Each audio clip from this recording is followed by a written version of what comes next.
नमस्कार विद्यार्थी मित्रांनो, माझे नाव गौरी आहे. मी इयत्ता 7व्या वर्गात शिकते. माझ्या शाळेचे नाव जिल्हा परिषद माध्यमिक शाळा पानकनेरगाव आहे. मी आज तुम्हाला या पुस्तकाबद्दल माहिती सांगणार आहे. या पुस्तकाचं नाव आहे गोलू आणि राजू. या पुस्तकाचे लेखक आहे विशाल तायडे. विशाल तायडे यांनी खूप छान पुस्तक लिहिले आहेत. एक छोटेसे गाव होते. त्या गावामध्ये गोलू आणि राजू हे दोन मित्र राहत असे.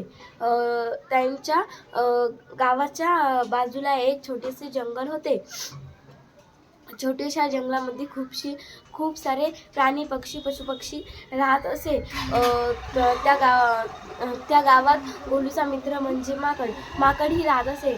माकडाला एक पिल्लू होतं.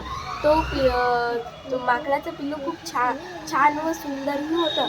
ते जंगल एक छोटे असल्यामुळे प्राणीही खूप लहान असायचे. त्यामध्ये माकडाचे पिल्लू खूप छान आणि गोड होते व तो खूप लहान आहे.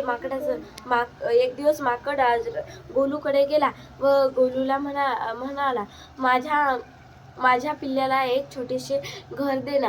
मग गोलू त्याच्या लगतच्या घरी त्या माकडाला आणि त्याच्या पिल्ल्याला राहायला सांगतात. ते दोघेजण तिथे राहतात व माकड जंगलात जायचा, त्याच्या पिल्ल्यासाठी खायला आणायचा व माकडाच्याने चिमण्याचे, कावळ्याचे व आणखी काही घरटे पडायचे म्हणून सगळे प्राणी त्यांना ओरडायचे. पण माकड काहीच न ऐकता त्याच्या पिल्ल्याला जेवण घेऊन जायचा व माकड धन्यवाद.